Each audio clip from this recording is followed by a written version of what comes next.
इस वक्त लाइन पे हमारे साथ मौजूद है सीनियर तज्जियाकार अली रज़ा अलवी। सर, वक्त देने का बहुत शुक्रिया। सर, ये जो अफसोसनाक वाक़या पेश आया है, इस हवाले से आप क्या कहेंगे?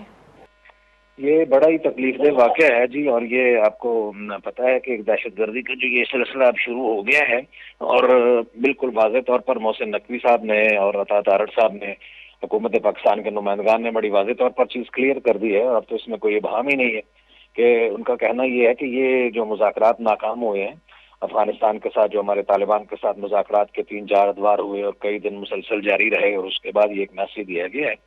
और इस मैसेज को हमने अच्छी तरीके से रिसीव भी कर लिया है, और उसका ये कहा जा रहा है कि इसको रेस्पॉन्ड भी किया जाएगा, क्योंकि पाकिस्तान ने अभी बिल्कुल वाजे एक दो टोक मौक़िफ़ अपना लिया है कि अब ऐसी कोई बात नहीं है कि यहाँ कोई बाहर से बैठ के पाकिस्तान के अंदर ऑपरेट करेगा और वो इस्लामाबाद के अंदर ऑपरेट करेगा और अपने सुसाइडर्स को भेज के यहाँ के बेगुनाह और नहाते शहरियों के ऊपर खुद कुछ हमले करेगा। तो ऐसा हो नहीं सकता, ऐसा मुमकिन नहीं होगा, और ऐसा हम होने नहीं देंगे, क्योंकि पाकिस्तान की मुसल्लह अफवाज आपको पता है कि मुकम्मल तौर पर चौकस है, चौकन्नी है। और अभी जो दुश्मन पहले कुछ अरसा पहले जो उसको नाको चने चबाए गए थे, खासतौर पर भारत को, और जिसका बार बार प्रेसिडेंट ट्रंप भी जिक्र कर रहे हैं, कभी 6 तैयारों या 8 तैयारों की सूरत में, तो वो एक वाज़ेह फतह है। और वो अभी अपनी जख्म जो है उसको चाट रहा है मोदी, और वो कोई ना कोई चक्कर चलाना चाहता है।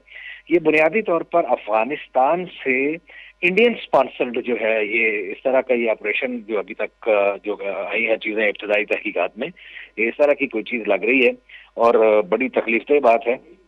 और आपको बताऊं कि यहाँ एक ऐसे भी हमें वकील का वो बताया जा रहा है कि वो इधर आज उनको मिला था लाइसेंस, और वो उसमें वहाँ हाजिरी के लिए गए थे, तो वो भी इसमें शहीद हो गए हैं। वो 20-21 बंदे, 30-40 बंदे जख्मी हो गए हैं, 12 की शहादतें कंफर्म हो गई हैं, बल्कि अभी फिगर मुसलसल बढ़ने का भी खतरा है।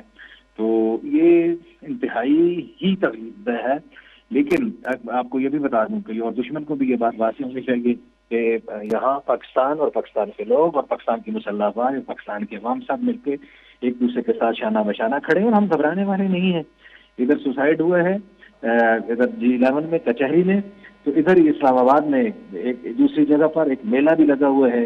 अभी मैं वहां से आया हूँ, और हम लोग वहां से आए हैं, वहाँ मैं आपके बलूचिस्तान के कैंप से होके आए हैं जहाँ से, और बलूचिस्तान की सज्जी को एंजॉय करके आए हैं।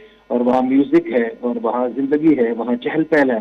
तो अगर दुश्मन को कोई इस तरह की गलतफहमी है कि वो पाकिस्तान में या इस्लामाबाद में या पाकिस्तान के या सिवाना में भी किया है, तो इस तरह के धमाके करके पाकिस्तानियों के हौसलों को पस्त कर लेगा, तो ये इसकी इंतहाई हमाकत है, इंतहाई बेवकूफ़ी है, इंतहाई कम अकली है। और ये उसमें किसी सूरत में भी कभी भी कामयाब नहीं हो सकता। सर, वजीर दिफा ख्वाजा आसिफ का कहना है कि हम अभी भी हालात जंग में हैं। इस स्टेटमेंट से क्या मुराद है? क्या हालात मजीद कशीदगी की तरफ जा रहे हैं? देखिए, ये अदवार जो है ये अब वो कन्वेंशनल जंग जो है वो उस तरह की जो है वो तो बहुत कम होती है।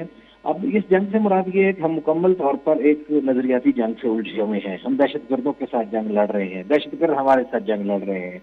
घुसपैठिए लोग जो हैं, जो स्पॉन्सर्ड लोग हैं, जो बाहर से ऑपरेट होते हैं, वो लोग जो हैं, जो छापा मार कार्रवाइयाँ करने वाले लोग हैं, जो इस तरह बुज़दिलाना हरकत करने वाले लोग हैं, जिनका माइंड सेट चेंज करके और जिनको जन्नत के झूठे खोखले दावे दिखा के और इस तरह उनका दिमाग खराब करके इधर जो भेजा जाता है, तो वो उन लोगों के साथ तो जाहिर है कि जंग जारी है, और ये मुसलसल ही जारी है। उसमें तो हमें एकदम के लिए भी सुकून नहीं मिला है। दरम्यान में कुछ अखबार ठीक है, कुछ बेहतर आए, कुछ सुकून आया, कुछ थोड़ी सी चीजें कम होना शुरू हुई, लेकिन अभी ये जो नए सिरे से काम शुरू हो रहा है, तो अल्लाह इसके लिए बेहतरी करे। ये कोई अच्छा आगाज नहीं हो रहा है, और जो ये आगाज कर रहे हैं ये उनके लिए भी बेहतर नहीं है, ये उनके लिए भी अच्छा नहीं है।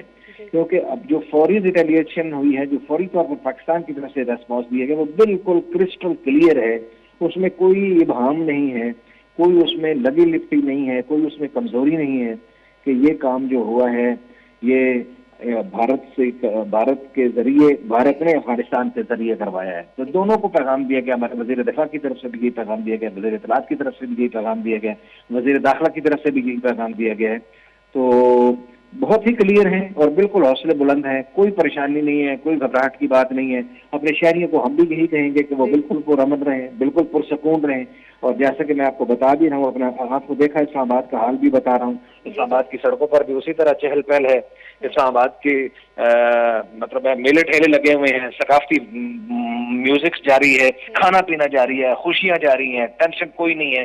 तो इसलिए पाकिस्तानी कौम को और इस्लामाबाद की कौम को इस तरह के बुज़दिलों की हरकतों से कोई फर्क नहीं पड़ता। हम बिल्कुल हालत जंग में हैं, लेकिन हम इसलिए भी सुकून में हैं कि हमारी मुसल्लह अफ़वाज, हमारे मुल्क के रखवाले, वो जो हैं वो जाग रहे हैं, वो सोए हुए नहीं हैं। उनको इस मुल्क की हिफाजत करने का तरीका भी आता है, सलीका भी आता है, ढंग भी आता है, और उन्होंने साबित भी कर दिया है, और अभी ताज़ा तरीन हालात में भी, करीब तरीन दिनों में भी साबित कर दिए। जी। अली रज़ा अलवी साहब, बहुत बहुत शुक्रिया।